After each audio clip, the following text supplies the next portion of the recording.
Olá pessoal, boa noite. Tá falando aqui é Silvio, Comunidade Espaço Vida, para a gente tratar de mais um tema do nosso discipulado.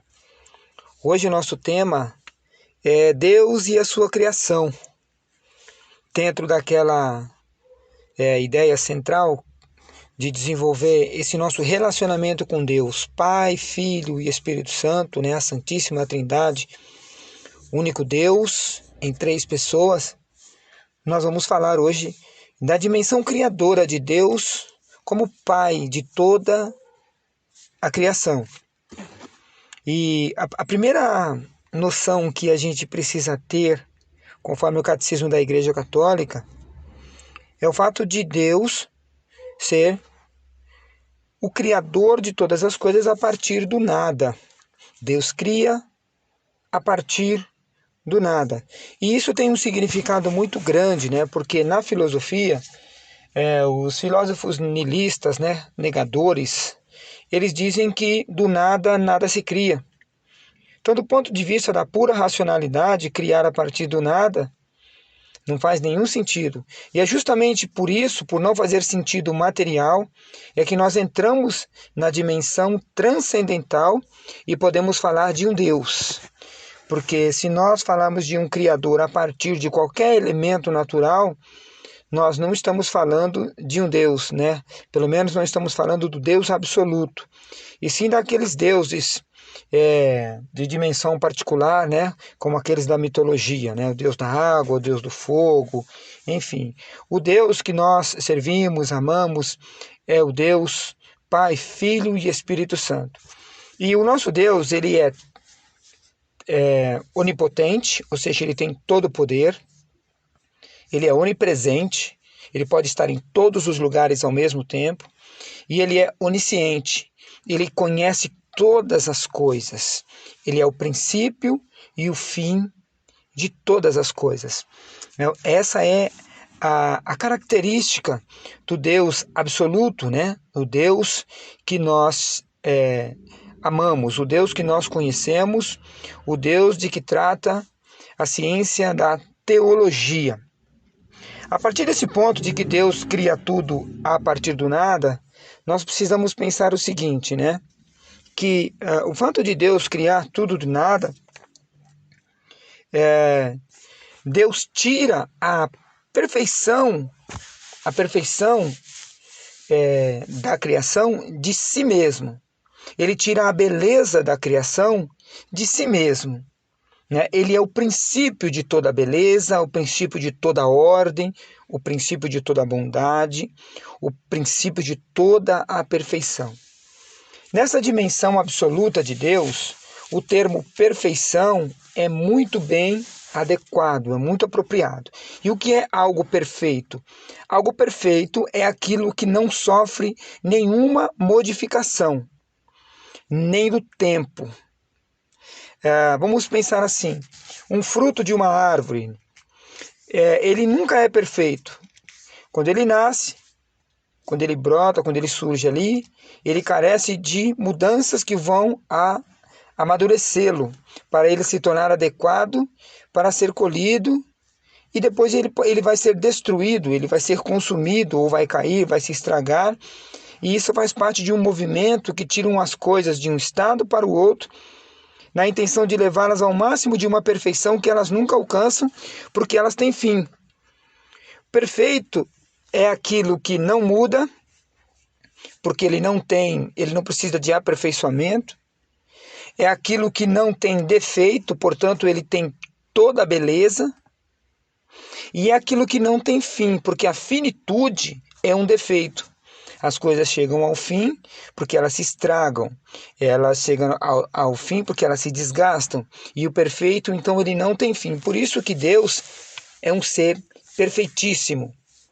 E essa perfeição de Deus é de onde ele tira tudo de belo e de maravilhoso que existe na sua criação, inclusive em nós. Deus,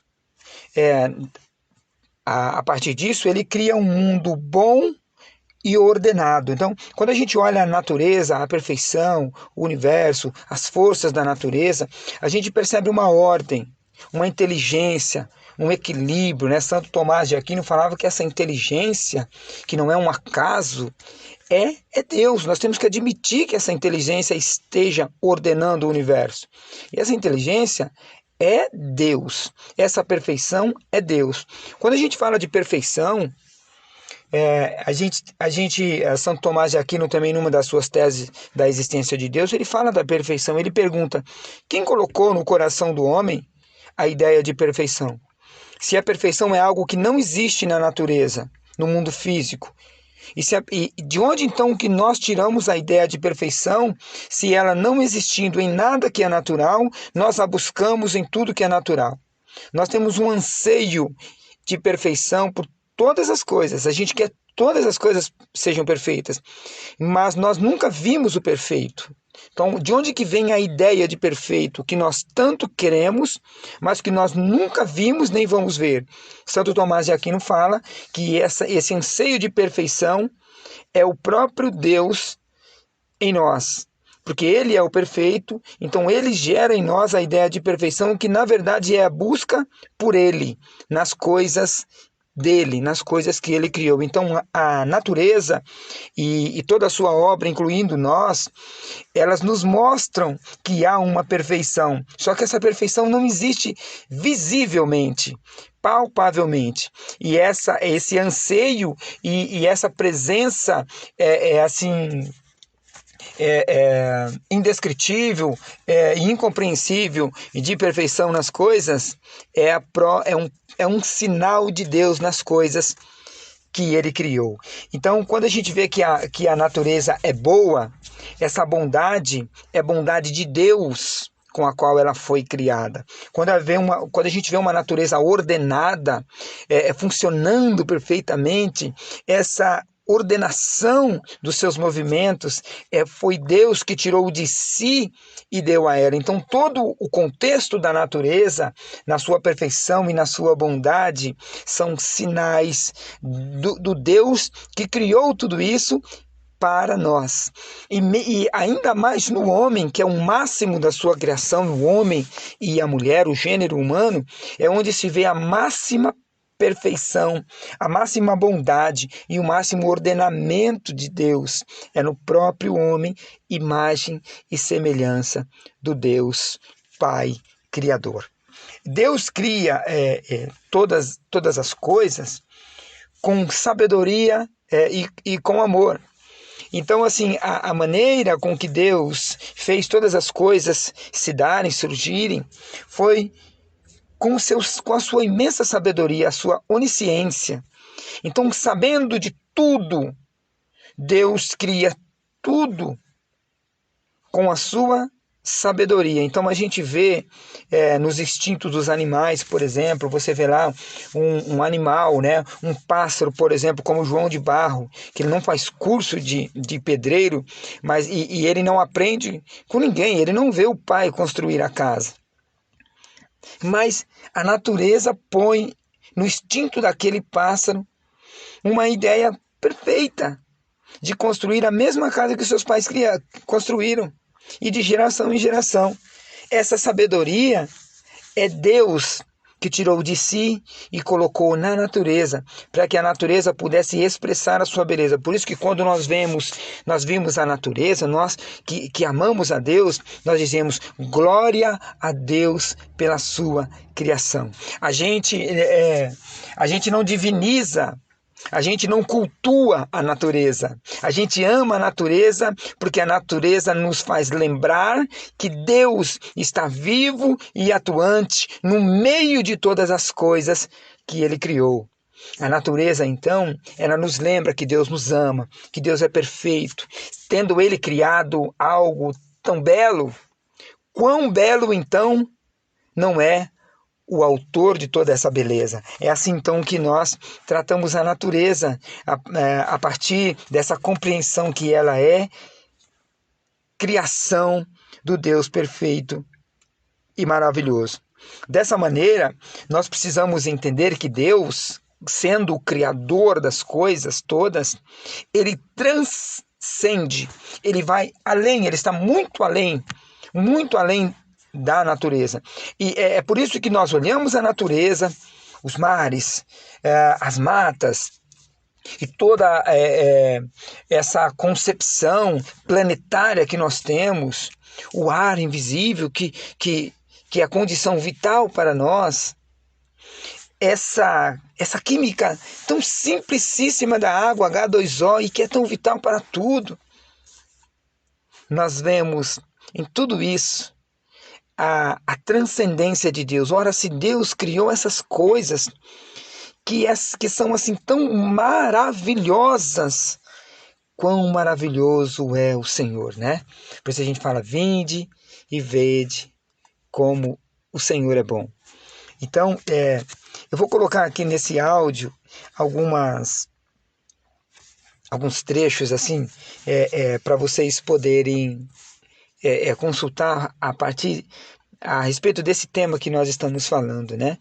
Para que vocês possam entender assim como que Deus é o criador dessas coisas. Alguns trechos do Catecismo da Igreja Católica, só para vocês terem uma ideia assim de onde que a gente tira tudo isso, né? Então, o convite dessa formação, né? O convite desse estudo nosso é que nós nos conectemos com esse Deus, né? Porque Deus ele tem várias formas de nós entendermos Deus na nossa vida. E uma forma fundamental é essa, Deus criador de tudo. Eu, como um homem do mundo do conhecimento, né?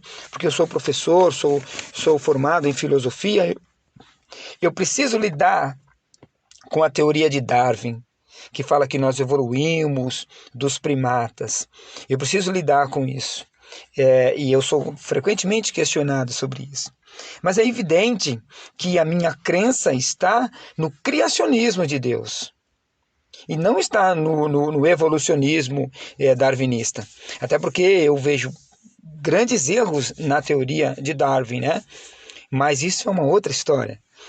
Então eu sou muito frequentemente questionado como que eu posso crer em Deus se eu sou um filósofo. Ora, Santo Agostinho era filósofo, Santo Tomás de Aquino era filósofo, só para a gente falar de dois gigantes da filosofia. Então é isso, na criação de Deus nós vemos Deus, mas não que Deus esteja nas coisas. Nós vemos Deus porque a criação de Deus desperta a nossa fé naquele que criou todas as coisas. Então, por toda a sua criação, nós elevamos a nossa voz, os nossos braços, o nosso olhar para o céu e dizemos: glória a Deus pela sua criação.